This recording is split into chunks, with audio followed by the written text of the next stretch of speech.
नमस्कार, good evening दोस्तों। कैसे हैं आप सब? बढ़िया होंगे। देखिए, आज टेक्निकल इशू के कारण मॉर्निंग में क्लास नहीं हो पाई, लेकिन छुट्टी तो करना बिल्कुल भी नहीं है।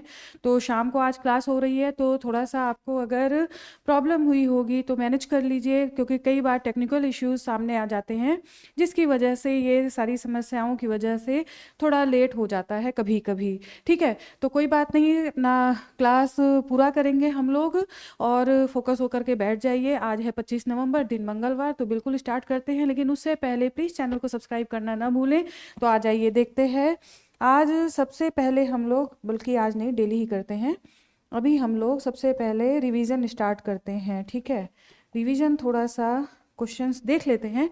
हाल ही में राष्ट्रीय महिला आयोग ने कौन सा नया हेल्पलाइन नंबर शुरू किया है? तो यहाँ पर देखिए 14490 नया हेल्पलाइन नंबर है राष्ट्रीय महिला आयोग के द्वारा।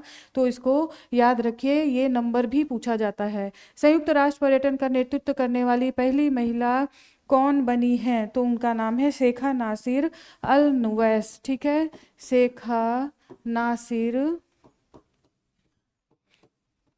अल नोवैस। तो ये हो गया। नेक्स्ट देखिए, गेल इंडिया लिमिटेड के अगले सीएमडी किसे चुना गया है? तो ये चुना गया है दीपक गुप्ता को। आगे देखते हैं, किस एनजीओ को 2025 का रेमन मैग्सेसे पुरस्कार दिया गया है? तो ये दिया गया है एजुकेट गर्ल्स। रेमन मैग्सेसे पुरस्कार एजुकेट गर्ल्स को दिया गया है। ध्यान रखिए, रेमन मैग्सेसे 2025।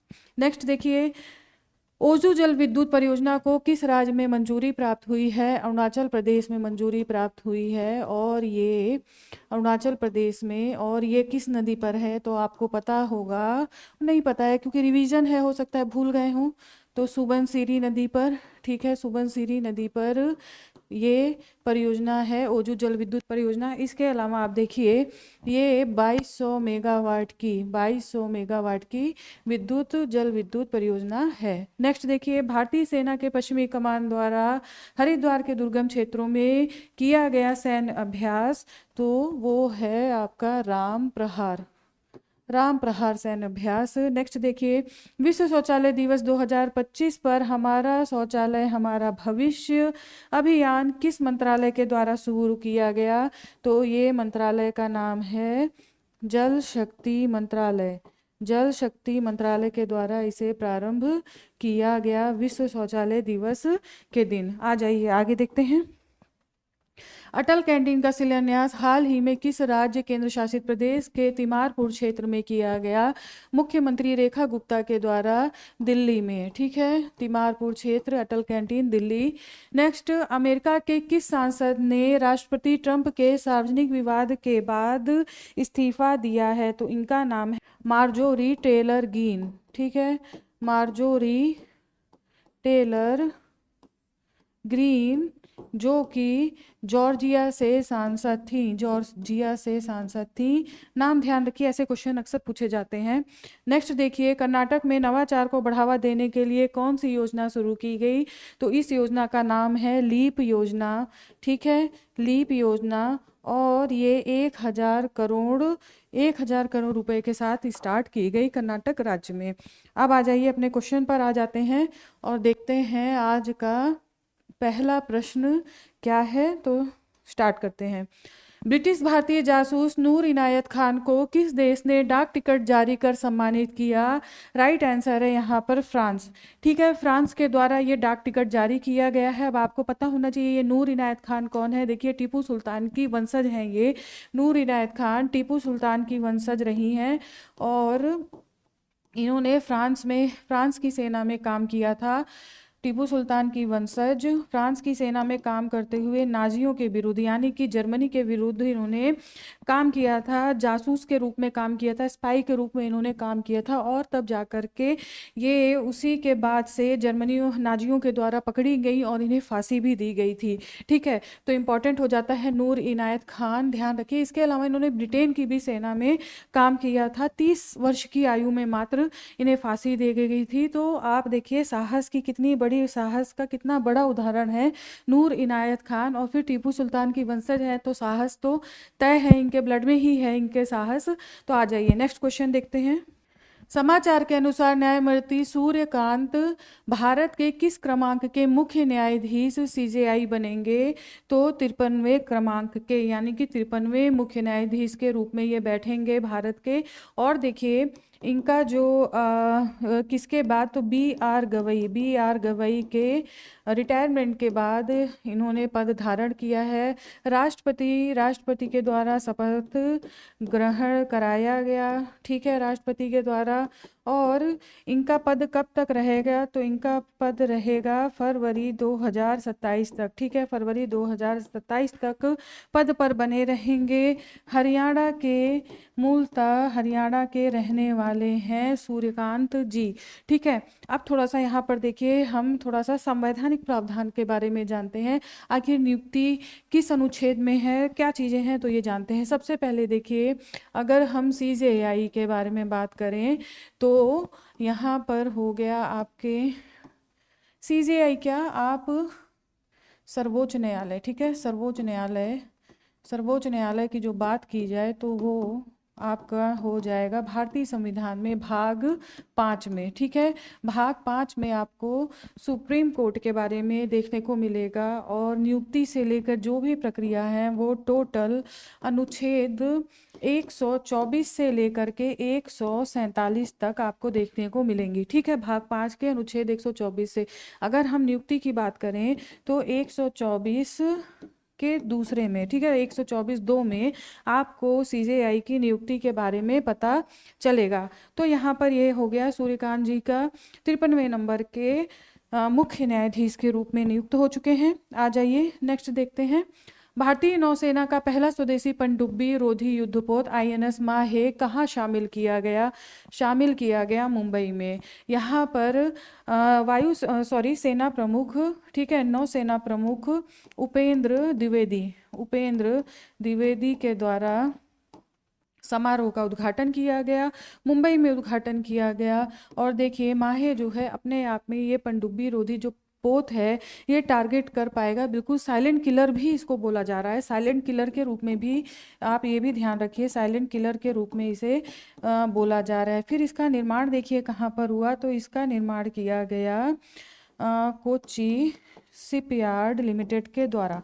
इसका निर्माण कोच्चि शिपयार्ड लिमिटेड के द्वारा किया गया, ठीक है। CSL ध्यान रखना है, 80% स्वदेशी वस्तुओं से निर्मित ये जलपोत है। तो आत्मनिर्भर भारत की परिभाषा को परिभाषित करता हुआ ये माहे जलपोत और उथले पानी में इसकी जो क्षमता है, उथले पानी में अपने टारगेट को ये आराम से देख सकती है, ठीक है। तो आपको ध्यान रखना है, इस श्रेणी में अगर हम बात करें माहे श्रेणी में, इस श्रेणी में, तो ये अपने आप में पहला जहाज है। इसके बाद आपको इसमें टोटल 8 जलपोत देखने को मिलेंगे, आगे जब जो आएगा तो उस पर हम बात करेंगे।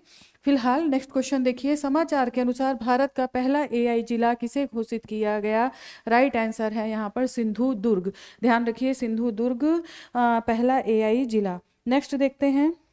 समाचार के अनुसार अंटार्कटिका में तैनात होकर पहली सैन्य म्यूजिशियन कौन बनी है? राइट आंसर है नताली पेन। देखिए ये साइंटिस्ट बनना चाहती थी, नताली पेन न्यूजीलैंड की हैं, जो कि अब यहाँ पर जाकर के वो बैक फ्रंट में, मतलब सेना का ही काम कर रही हैं, वहाँ पर जाकर के प्रयोग कर रही हैं। उसके साथ ही साथ उन्होंने यहाँ पर पहली सैन्य म्यूजिशियन होने की उपलब्धि प्राप्त की है। तो नताली पेन का नाम ध्यान रखिए। नेक्स्ट देखते हैं। किस संस्था ने राष्ट्रीय आर्थिक विकास शिखर सम्मेलन 2025 में 2 सम्मान प्राप्त किए? राइट आंसर है BEML, यानी कि भारत अर्थ मूवर्स लिमिटेड। ये सार्वजनिक क्षेत्र की कंपनी है और देखिए सार्वजनिक क्षेत्र की कंपनी है। इसके साथ ही साथ अगर हम इसकी स्थापना की बात करें तो 1964 में इसकी स्थापना हुई थी। और मुख्यालय की बात करें तो इसका मुख्यालय बेंगलोर में है, ठीक है, इसका मुख्यालय बेंगलोर में है। और इसमें देखिए इसे ब्रांड ऑफ द ईयर का भी अवार्ड मिला है, ब्रांड ऑफ द ईयर। अब आपके मन में आ रहा होगा ये किस क्षेत्र की कंपनी है? तो देखिए ये खनन निर्माण, ठीक है, निर्माण, रेल, मेट्रो आदि के बहुत सारे काम ये और रक्षा क्षेत्र में भी बहुत सारे उपकरण उपलब्ध करवाती है। तो टोटल मिलाकर के इनका BEML का ये काम है। नेक्स्ट देखिए, लाचित दिवस किस महान असमिया सेनापति की स्मृति में मनाया जाता है?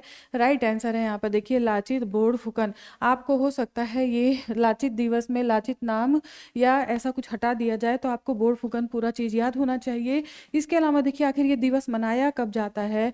ये दिवस मनाया जाता है 24 नवंबर को, और असम के साथ साथ पूरे भारत में। आखिर ये थे कौन? तो देखिए आप 1671 में एक युद्ध हुआ था, जो कि युद्ध था सराई घाट का युद्ध। सराई घाट का युद्ध जो कि मुगल सेना के साथ हुआ था, ठीक है। मुगल सेना थी इसमें, और असम की ये सेना जो इनके नेतृत्व में हुआ था, तो मुगल सेना को यहाँ पर पराजित कर दिया गया था इनके नेतृत्व में, जिसकी वजह से ये दिवस 24 नवंबर को मनाया जाता है। एक तरह से असम के लोग इसे असम की स्वतंत्रता के रूप में भी मनाते हैं। तो देखिए ये हो गया। आ जाइए नेक्स्ट क्वेश्चन देखते हैं। भारत ने पहले ब्लाइंड महिला T20 वर्ल्ड कप 2025 के फाइनल में किस टीम को हराकर खिताब जीता? राइट आंसर है नेपाल को हरा करके खिताब जीता। इस समय महिलाओं का दौर बहुत अच्छे स्थान पर है, बहुत बढ़िया चल रहा है, वर्ल्ड कप जीत के आए। अब देखिए ब्लाइंड महिला T20 विश्व कप जो कि कहाँ पर हुआ? तो ये हुआ श्रीलंका में, ठीक है, श्रीलंका में हुआ। और अगर हम बात करें तो इन्होंने टॉस जीतकर, इंडियन टीम ने टॉस जीतकर पहले बल्लेबाजी का फैसला लिया, और उसके बाद जो नेपाल की टीम है वो 117 रन पे 117 रन बनाए और 5 ओवर में आउट हो गई। उसके बाद से भारत ने आराम से इसे 12 ओवर में कंप्लीट कर लिया और भारत जीत गई। इसके अलावा आप देखिए इसमें, अगर इसमें ग्राउंड की बात करें तो उस ग्राउंड का नाम भी आपको पता होना चाहिए। तो पी सारा ओवल मैदान है, उसका नाम है पी सारा ओवल मैदान, ठीक है, ओवल मैदान। तो ये आपको पता होना चाहिए, ओवल मैदान, ठीक है। तो ध्यान रखिए। आ जाइए नेक्स्ट देखते हैं। हाल ही में ITPO Indian trade promotion organisation के अध्यक्ष के रूप में किसे नियुक्त किया गया है? राइट आंसर है जावेद अशरफ को। इंपॉर्टेंट है, ध्यान रखिए। विश्व स्वास्थ्य संगठन ने जून 2024 के बाद कोई नया मामला न मिलने पर किस देश को टाइप 2 पोलियो प्रकोप से मुक्त घोषित किया है? इंडोनेशिया को, ठीक है, WHO के द्वारा टाइप 2 पोलियो से घोषित। आ जाइए, कौन से प्रसिद्ध बॉलीवुड अभिनेता का 24 नवंबर 2025 को 89 वर्ष 89 वर्ष की आयु में निधन हो गया है? आपको पता ही होगा, धर्मेंद्र का निधन, आप अच्छे से इनके बारे में जानते होंगे।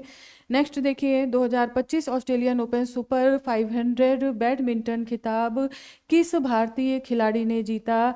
राइट आंसर है यहाँ पर लक्ष्य सेन। देखिए जापान के खिलाड़ी को पराजित करके वे जीते हैं, और अगर हम उनका नाम देखें तो यूशी तनाका, ठीक है, यूशी तनाका उनका नाम है। तो जापान के खिलाड़ी को पराजित करके लक्ष्य सेन ने यह खिताब हासिल किया है। नेक्स्ट देखिए, केंद्र सरकार द्वारा प्रस्तावित 131वें संविधान संशोधन विधेयक 2025 के अनुसार किस शहर को अनुच्छेद 240 के तहत लाया जाएगा? राइट आंसर है चंडीगढ़। देखिए सारा पावर का गेम है। अब अगर चंडीगढ़ इस अनुच्छेद के तहत आता है 131वें संविधान संशोधन के अनुसार, तो जो पंजाब का गवर्नर यहाँ पर रूल करता है, वो आपका जो पावर है वो पहुँच जाएगा राष्ट्रपति के विनियमन के अंतर्गत, ठीक है। तो ये सारी प्रॉब्लम है, अगर ये होता है तो इस पर विस्तार से हम लोग चर्चा करेंगे। फिलहाल आपको इतना ध्यान रखना है, 131वां संविधान संशोधन, अनुच्छेद 244, और भैया जी ये आ गए चंडीगढ़। ये 3 चीज़ यहाँ पर आपको ध्यान रखनी है। आ जाइए नेक्स्ट देखते हैं। 2025 के लॉस वेगास ग्रैंड प्रिक्स में किसने जीत हासिल की है? तो मैक्स वेरस्टैपेन। ध्यान रखिए, मैक्स वेरस्टैपेन इनका नाम है, नाम भी लेने में तकलीफ हो रही है। नेक्स्ट देखिए, भारतीय सेना द्वारा JNK जम्मू कश्मीर में आयोजित सफल नेत्र सर्जरी अभियान का नाम क्या है? राइट आंसर है ऑपरेशन दृष्टि। देखिए ऑपरेशन जो दृष्टि है, इसमें सेना के द्वारा काफ़ी ज़्यादा नेत्र यानी आँखों की सर्जरी का आयोजन किया गया और बहुत सारी आँखों की जो प्रॉब्लम्स थी उनको भी इलाज किया गया। तो नेत्र सर्जरी यानी कि आँखों की जो सर्जरी हुई वहाँ पर 2000 से ज़्यादा सर्जरी भारतीय सेना के द्वारा किया गया। तो इसलिए ऑपरेशन का नाम ही है ऑपरेशन दृष्टि। ध्यान रखिए। राज्य लोक सेवा आयोग के अध्यक्षों का राष्ट्रीय सम्मेलन वर्ष 2025 में किस राज्य में आयोजित किया गया? राइट आंसर है तेलंगाना। तेलंगाना में आयोजन ताकि जो पीसीएस यानी कि राज्य लोक सेवा आयोग है उनसे संबंधित कार्य प्रणाली कैसी होगी, किस तरीके से पारदर्शी तरीके से काम हो सकेंगे, वो सारी बातों का यहाँ पर काम हुआ तेलंगाना में। तो आपको ध्यान रखना है तेलंगाना। अब देखिए ज्ञानवीरों, आज आपका करंट अफेयर कंप्लीट होता है। प्यारे प्यारे से क्वेश्चन थे, सॉल्व कर लीजिए फटाफट। फिर मिलती हूँ कल आपसे मॉर्निंग में। तब तक पढ़ते रहिए, स्वस्थ रहिए, मस्त रहिए। सब्सक्राइब करना ना भूलें। धन्यवाद। आपका दिन शुभ हो।